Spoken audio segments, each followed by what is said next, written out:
Hello and welcome back. We are in week 7 of our class, and this is my last lecture video with you because next week you will be working on and presenting your final projects. This week I wanted to talk with you a little bit about change. Does that word scare you? We'll talk about change, what change looks like in an organization, and how to lead change well. I also want to introduce you to a leadership scholar named Patrick Lencioni. He wrote a very well-known book called The 5 Dysfunctions of a Team, and so I'm going to introduce you to his work and get you thinking about that a little bit for your thought questions this week. So let's dive in.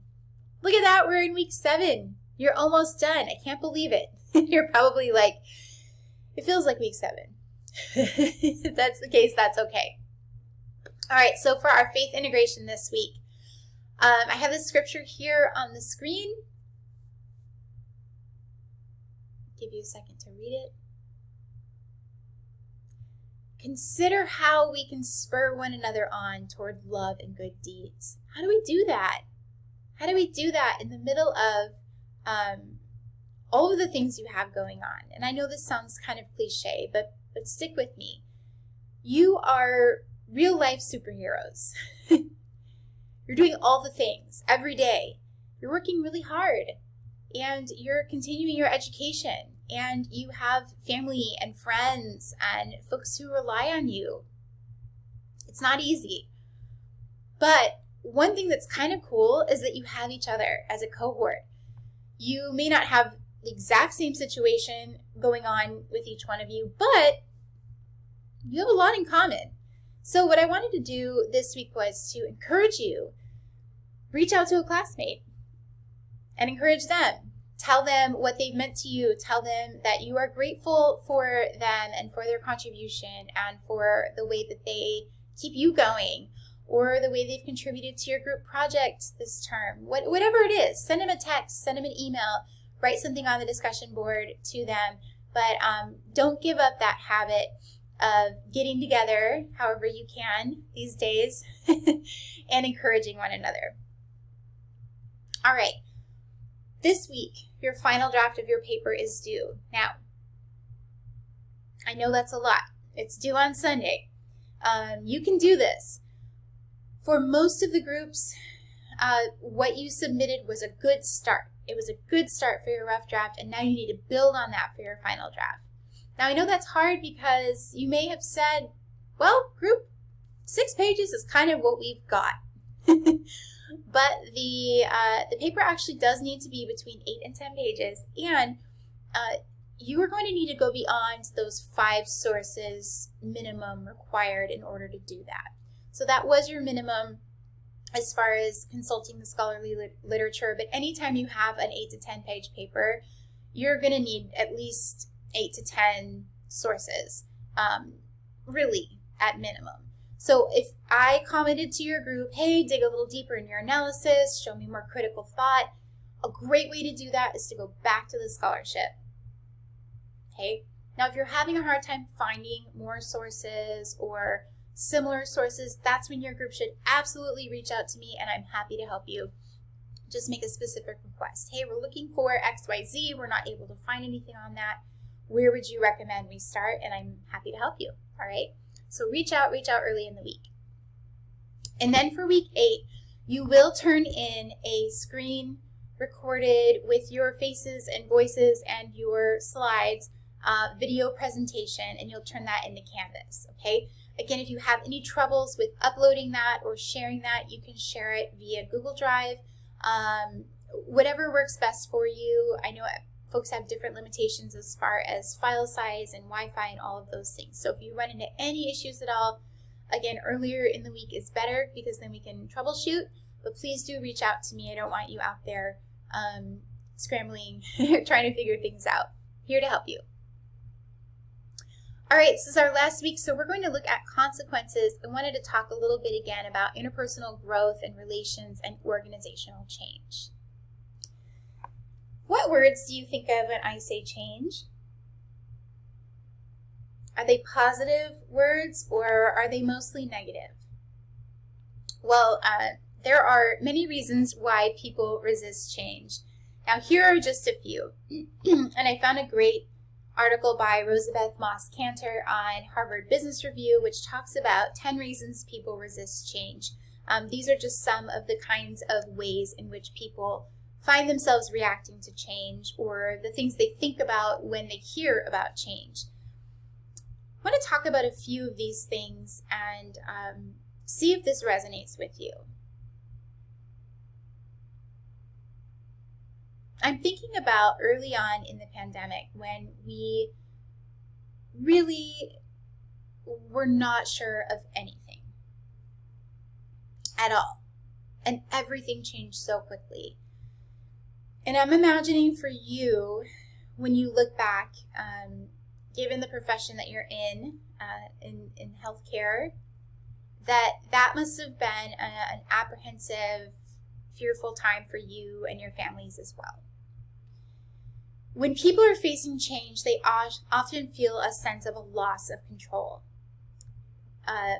They become sometimes territorial. They will, try to find anything that's within their control. When I'm facing change, I organize things. I don't know if I've shared this with this class already, but when I'm facing any kind of uncertainty or change, I find something within my immediate grasp that I can really organize. I will organize my spice cabinet. I will organize a drawer in my dresser. I will organize my kids' toys. It's just something that helps me as a coping mechanism to kind of sort out, literally and physically, the clutter, and to try to get a sense of what it is that I can control or what I can do. Also, excess uncertainty is not a good or a great home base for a lot of people. People embrace certainty. People like a sure thing, right? And if you're already risk averse, facing change might feel especially scary to you. Surprises, not the good kind, not like a surprise party, although you might be someone who also doesn't really appreciate those either. Surprises, as far as change, decisions imposed on people suddenly, again, become very uncomfortable. So what am I saying with all of this is that if you are in a position of leadership in a group or on a team or in an organization, and your group is facing change, whether that's something you have brought on as the leader of your own volition, saying like, hey, we need to do this change, it's time to move forward, or it's a change that's been thrust upon you due to circumstances or a change in the market or a global pandemic.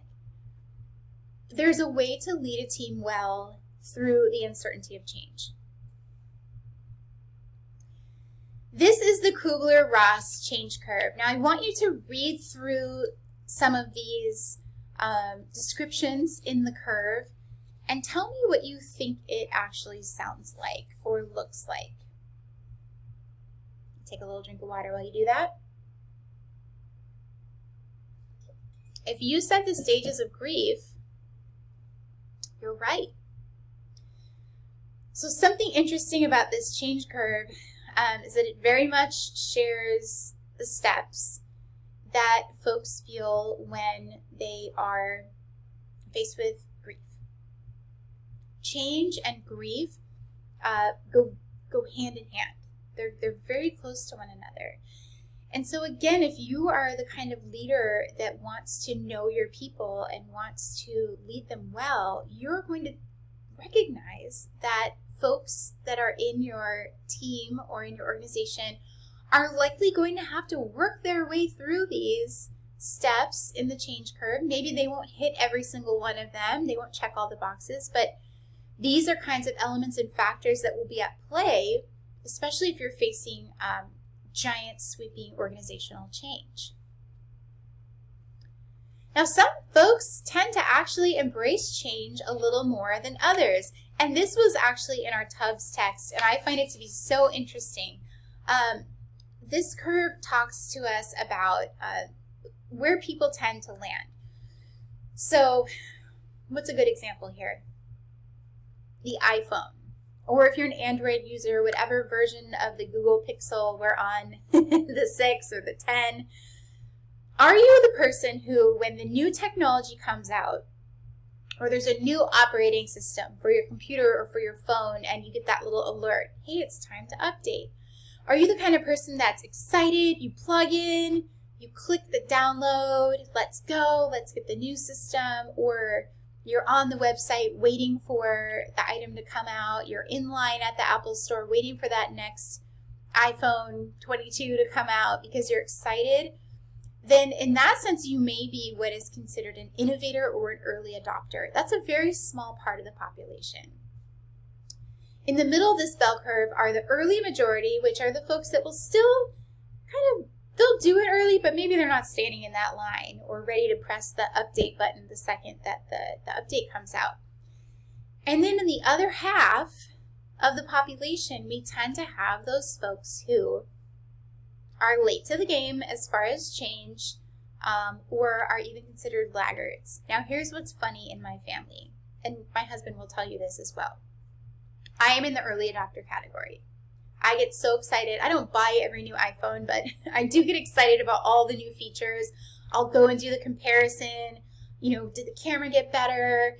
Is it faster? Is there more pixels on the screen? All of those things. And I'm not even really a tech person, but I just get excited about that stuff. My husband will wait until the very last moment when the phone is barely hanging on by a thread.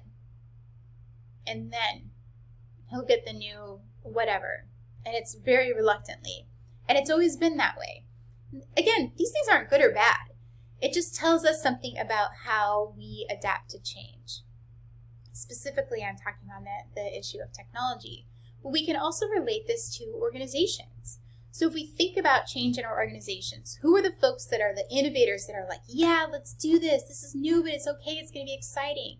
And the early adopters who are right behind them saying, okay, I can get on board. Where do I get in line for this? Let's go. And then the early majority that's like, I don't want to be first to try it, but I'm in. Let's go. I'll do it. And then you have the late majority behind you saying, oof, I'm going to hold off. I'm going to wait and see what happens here.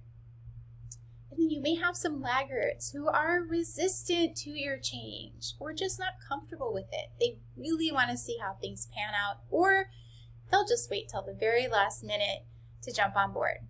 So what does this tell us about the need for and the type of specific communication we need to share with our teams if we're in a different category than team members? If you're an innovator or an early adopter and you've got a bunch of late majority or laggards on your team, there's an imbalance there. How are you going to need to communicate change with them? So let's talk about those problems that Tubbs describes that are requiring high quality and high acceptance. I'm imagining, again, in your field, because of what you deal with on a day-to-day basis, that some of these change problems that you'll come up against are things that are going to need high quality because there are lives and health in the balance and communication in the balance, and high acceptance, meaning that folks need to be on board with what it is that you're trying to do. Well, this is a great little infographic that I found on how participative, that's always a hard word for me to say, participative leaders operate. How do leaders who promote participation rather than just bulldog their way through things, how do they operate when it comes to change? The first step is don't hoard information as though it is currency. I don't know why we do that. Share what you can when you can. So start the conversation. Hey, Bob, we are looking at this particular bit of change. It's going to come into effect in a couple of months. Just want to give you a heads up and start the conversation so that we can be talking about it. What do you think the implications are going to be here? It's going to look a little bit like this. What do you think we should do to help implement it? This group is saying that this is going to be something we need to think about, and this group is saying they have this resource. So how can we work through this together to make this implementation of this change the best that we can? Now, I'm being a little bit vague in my examples, but I'm hoping that you're thinking of something in the back of your head while I'm talking. Allowing your team members to participate in that change as much as possible helps them to have buy-in and gives those slower processors as far as change adopters, it gives them an opportunity to have time to get on board. Instead of saying, hey, Bob, guess what? Tomorrow we're going to do XYZ. It's going to be amazing. Can't wait to change things on you. There's a big difference, right? Now, there are times when change, again, is thrust upon us, or it happens in a moment. It's something we don't have control over. So this is when these kinds of issues are when I'm talking about when we have some input over the timing of change, or we have some lead time. Tubbs does mention participative decision-making, or PDM. And this is a great way to go when it comes to helping everyone feel like they're in the loop when it comes to change. These are a lot of little tips. This is from an article by Jick in 1993. And I want you to look at the ways that leaders can facilitate organizational change in a healthy manner. So as you read through these, is there a common thread?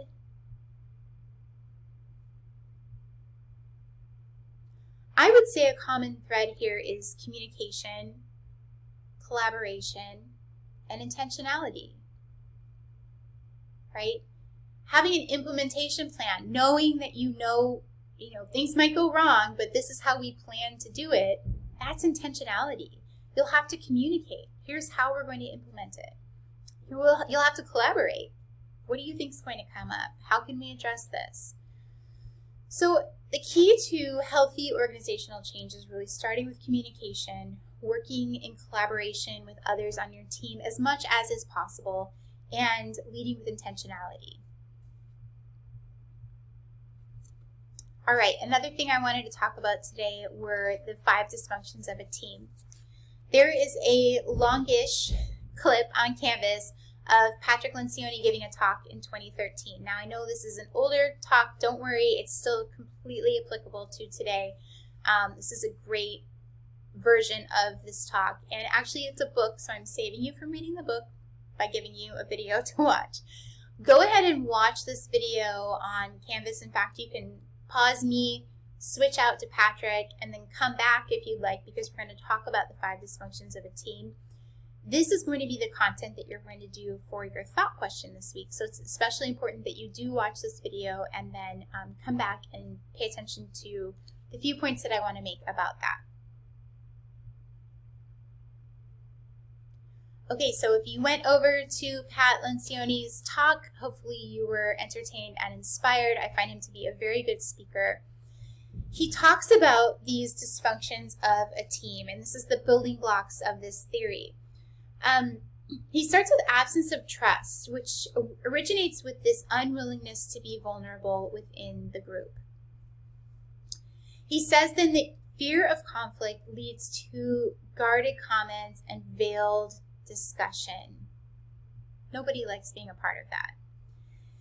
He then goes into lack of commitment. Lack of commitment occurs because team members hesitate to air their opinions and don't know the real opinions of others. Therefore, they're afraid to be assertive about how they're feeling about things, or maybe to disagree and have a healthy conflict. Remember, we talked about that last week. Avoidance of accountability is the result of team members not committing to a clear plan of action. And then finally, inattention to results. That happens when team members don't hold one another accountable for the collective goals of the team.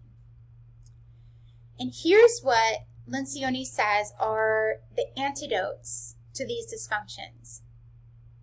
Absence of trust, being willing to go first, going first as the leader, saying, hey, we may not all feel like we can be vulnerable here, but I'll start. I'll show you the way. I'll be courageous. 2 is to mine for conflict. Now, that doesn't mean we're creating conflict that doesn't exist, but if there's an opportunity to, again, have that healthy exchange of ideas and to dive into where that tension is and to work through it, that can be really healthy for a team. If there's a lack of commitment, this is an opportunity for you as a leader to bring clarity, to bring closure, to build buy-in. Hey, I know that, we may not all be on the same page with this vision. Here's what we'll be accomplishing by doing that. Can we all agree that we're going to stack hands and lock arms and go for it? And then in the end, if I was wrong, I was wrong, and everyone can tell me that. But I've got a hunch here that things could be really great if we'd be willing to lean in and do the hard work. The antidote to avoidance of accountability is confronting those difficult issues, so not running away from them. And finally, the antidote to inattention to results is to force on collective outcomes, to set the tone for team results, to say, hey, this is the vision, this is where we're headed, let's be successful together, let's implement this change together, or let's build this team together. Here's what it's going to look like when we get there. Here's how we'll know that we've succeeded. Are you on board?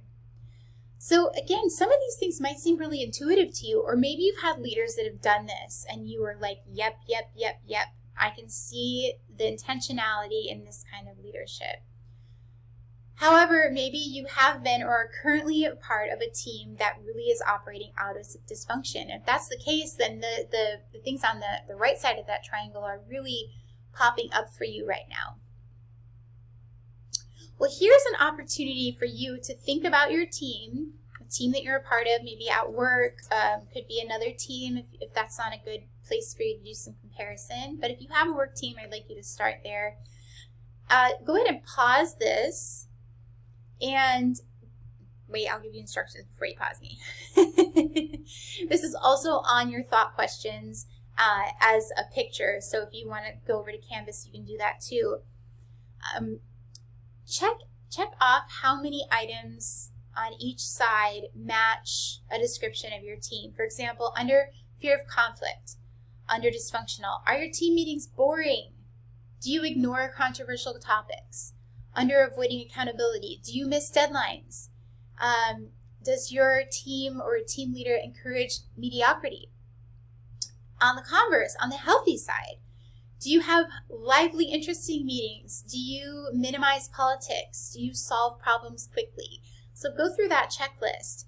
Where is your team the most healthy? Which one of these areas is your team really operating the best? And where might your team be the most dysfunctional? Where are some places and spaces where you could improve on the functionality of your team? So that's part one of the thought question activity. Part two is,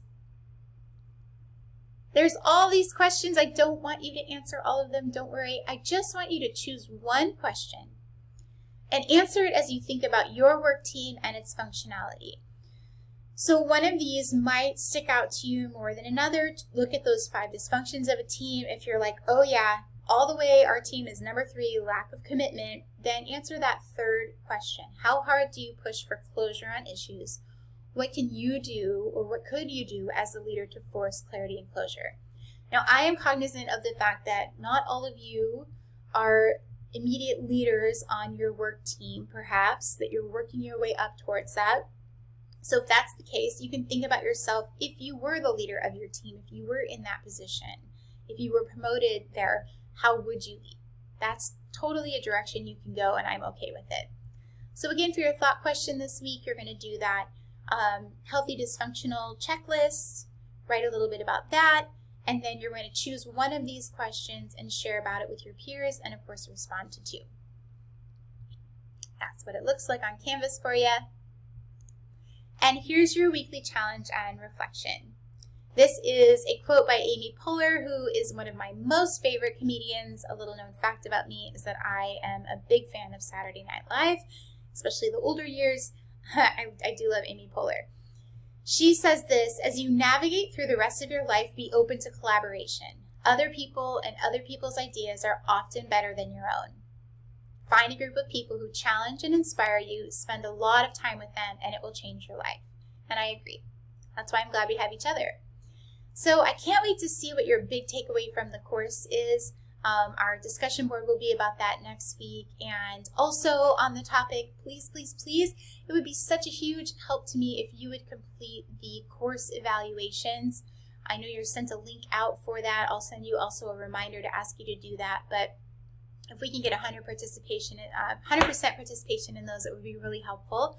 I look at those course evaluations at the end of every term. I take those evaluations to heart. If there are changes recommended that I can make in the course, I change them. I can't do things like change the textbook, but I can change maybe some of the content that we cover. I can't change whether or not we meet in person, but I can change how I communicate with you, those sorts of things. So anything you loved and would love for me to keep, anything you would like to change, please feel free to share that. And you're also always welcome to reach out to me via email or text or phone call. I'm happy to chat. All right, thanks everybody. This is Looking Ahead this week. Make sure you get that final paper in, and again, reach out if you have any questions, and I will see you all soon. Bye.